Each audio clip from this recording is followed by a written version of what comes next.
nice to be back at this place. Ashutosh, I should say a few words about my association with him. I have known him for more than 2 decades now, since my DRDO days. And so then we have been, when he was secretary at DST, we used to meet more often. And he also made me chairman of a few committees. One of them is scientific social responsibility. This is the Prime Minister's, Prime Minister pronounced scientific social responsibility. So he constituted a committee to make a national policy. So he appointed me as the chairman. So we used to meet more often to brief him about the progress, take his views. So I have a very close association with him. He has visited Amity University several times. So he's a great leader, because I attended the session, just the previous session. I was listening to the leaders who have passed out from the portals of his wisdom, knowledge, mentoring. So it is he who brought me here for this event. Thank you, Ashutosh. And we like to build, we wish him all the good luck, and also he should live for decades and serve science and technology for decades to come. See, now coming to the topic, India is growing very fast. The vision is very clear. We should become a developed nation by 2047. So it has to happen, that it has to be through a sustainable development as well as inclusive growth. These two are the vital, the fulcrum in which we have to build our economic development, which will be through inclusive growth. Everyone has to grow together, and also we have to have sustainable development. We should see that how do we preserve the environment. So India is certainly becoming an economic power which is visible. We are growing at the GDP growth rate of 7%, and we will even touch the double digits soon, hopefully. And then in spite of all the recession happening, but in your country, our country will become an economically powerful nation. It's happening. Military power, the 1.5 million strong armed forces we have, Army, Navy, Air Force. But now we have self-reliance in critical defense technology. That is the change which has happened. The Ops Sindhu clearly demonstrated the capability of DRDO, which I served for 40 years. And my signature is there, whether it's an Akash missile or it's BrahMos missile, or it is the radars which we deployed there. So I'm so happy that DRDO has really given the critical technologies to the military. So this is one of the very important things, self-reliance in critical defense technology, which we again, where we have looked at sustainability as again fulcrum of those technologies, which I will share with you. Then India is also a knowledge power. We have these IITs, great institutions, NITs, central universities, private universities, colleges, 1,200 universities and 45,000, 50,000 colleges. We have a strong the knowledge power. But above all, which other countries may not have so much, is the spiritual power, which we should realize. That is our power. With minimal input, we can maximize the outcome. And so this is again our strength, which you may not see in many presentations. I strongly believe that besides all the strength what we have, but this is perhaps the most important one, we can achieve anything what we desire, what we want, and intently try to manifest that we will be able to do it. So that is our India. So we have already overtaken, now we have overtaken Japan and moving close to China as well as the US in terms of economic strength.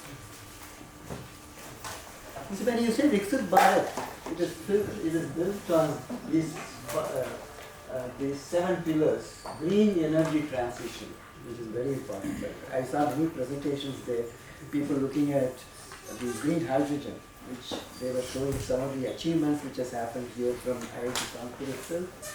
Circular economy, clean water, and that's where Shishindu is working to remove the heavy metals, arsenic, cadmium, the mercury, as well as the other heavy metals. Then health technologies, which we need to focus on, and then digital and deep tech economy, which we have currently, strategic technologies and defense and self-reliance in defense technologies. What is sustainability? Sustainability is to keep all the wealth resources, optimally utilize it, and then replenish it, so that the next generation should not feel that we have exhausted, we have exploited the natural resources. So the sustainability has to come in all this, what we do in terms of technologies. the foundation for sustainable growth is we need science, good science, which happens from institutions like this. All of you are doing that. Then that gets transited into technologies, and then ultimately the right policies for implementation. So that makes the impact on the society. So the critical sectors, in my opinion, for Viksit Bharat, one is clean energy. For development, you need energy. So we have to have the green energy, clean energy, so that sustainable growth, sustainable development takes place. Solar, hydrogen, biofuels, nuclear has to come in a big way.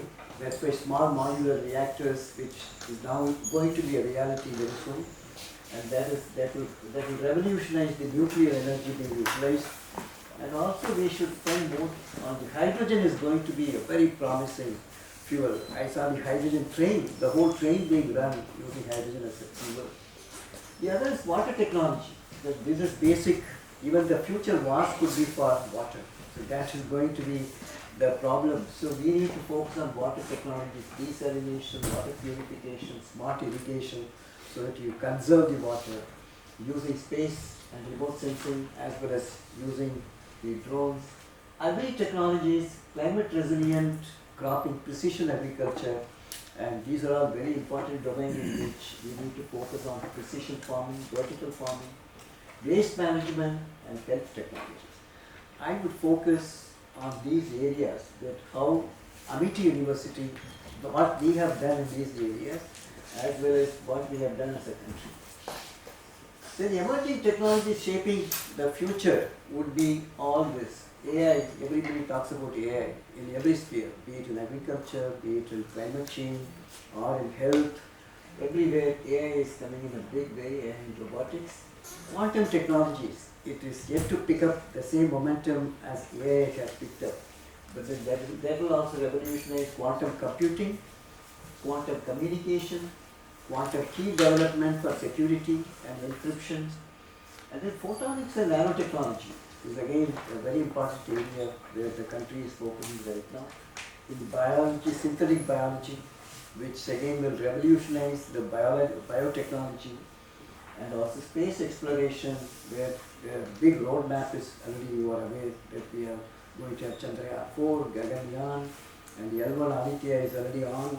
And we will also have the Venus mission, which is also stated.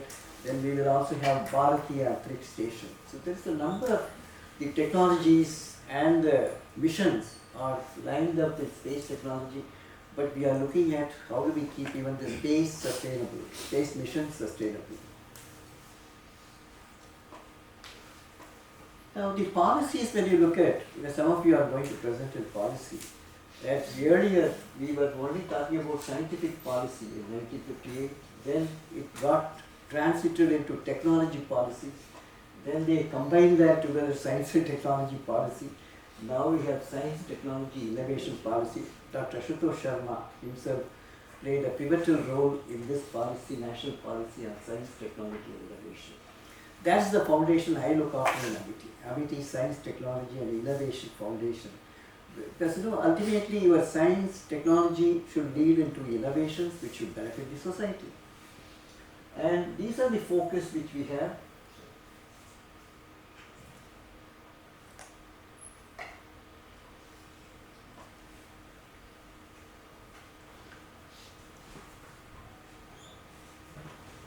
Yes. So we have space, defense, nuclear, and also supercomputing. Now coming to some of the major missions which is now which is being spearheaded by scientists and technologists, include this L1 Aditya, which also includes other space mission. I have just picked up one to show. And then we have quantum mission, semiconductor mission. This is being imported now. This is very critical both for security as well as for the civilian application. Then we have mRNA, vaccine development is another important area, Genome India, green hydrogen mission, these are all national missions, which is going to also bring in a new paradigm, taking India to be a knowledge superpower. Then the other area is global health innovation. This is where I would like all of you to focus, because today 80% of our health technologies, be it instrument for diagnosis or therapeutics, is being imported. So we should turn around this, like what we have done in the defense sector. We have achieved almost more than 50% self-reliance. And so we need to bring in this, how many minutes more? 2 more minutes. So this is what is the focus we should have. Then these are the missions, further missions like Deep Ocean mission. And the academia and the industry have to work together. This is one area again where how do we bridge this gap? Bridging between industry and academia is the one weak area that we should focus and bridge the gap. Now I'll tell a few Amity initiatives in this green technologies. Green hydrogen, we have a very big mission to make it a cost-effective, very green solutions using solar energy. So we have already achieved a very high level. We are getting a center of excellence from MRNE, the Ministry of New and Renewable Energy Sources. And also we have fuel cell development as well as green hydrogen from wastewater. So this is one of the Amity initiatives. Please join hands with us with that center of excellence which we are creating. And similarly, we have also the whole car is running on the hydrogen fuel. The electrolyzers we have developed with the industry, Aerox, and then we are running it. And we are now scaling up to a very high level of production. And then this is another initiative on the water technologies, EcoFlush, and the rooftop solar panels we have put. And then agri-voltaic, in all the agriculture fields, we have been able to put the solar panels. We have created a small model in which 0.25 acres, we have put the photovoltaic cells, and we have kept it in slanting and put the water sprinkler on the top so that the dust which settles down can be removed and the same water goes and irrigates the plant. So we have created the solar farms which is being replicated at the national level. So this is one of the important achievements. Then in the wastewater development, we have smart materials, we are using nanomaterials, titanium dioxide as well as zinc oxide. Then in smart agriculture as well as green sustainable agriculture, we have been looking at microbial technology, root endophyte piriforma spora indica, which gives protection against the abiotic stress like low water availability, salinity of the soil, alkalinity of the soil. So this has gone to industry, it's being used. So there are 7 industries who have taken this technology, including one in Taiwan, Saigon Corporation. And there is one European patent also. Yes, we have a European patent. And also we have another Canadian company is Precision Agriculture, they are now taking this company. So this will replace all the pesticides as well as fertilizers which you use. So this is again a green fertilizer or biofertilizer. And then we have also developed a consortium of microbes which can again increase the productivity per hectare, be it cereals, pulses, or it is horticulture produce or sugarcane, medicinal plants. So we have tried all this microbial consortium. So we want to get away from the chemical fertilizers. Then we also have post-harvest. We have used zero energy cooling chamber because we have small and marginal farmers which is more than 90%. So he cannot afford the cold chain management. So what Amity has done is to create a double wall brick structure like this, double wall.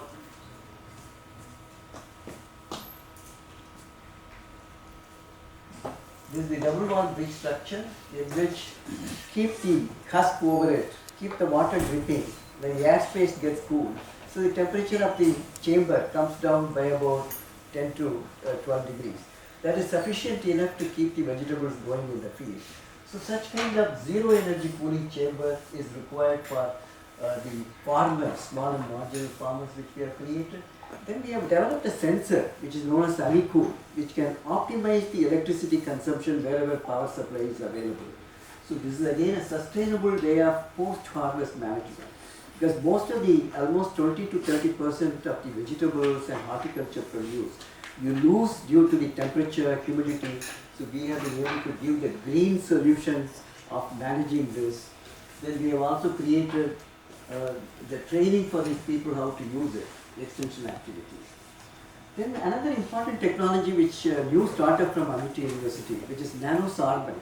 Because most of the petrochemicals when you move, transport, store, there's a lot of spillage, which in turn contaminates the environment, be it sea or the terrestrial environment. So we have developed a nanosorbent which can be used almost 1,000 times. It's a reusable nanosorbent which can just quench and then remove all this the oil waste, which is oil spillage. So even for military, when they transport this to forward areas and then do that dropping, a lot of spillage happens. It spoils the environment. So we are now packaging it in the form of nanosponge and then ultimately transporting it through the aircraft as well as ship and so on. So I will conclude here, and we are also platinum. So this is.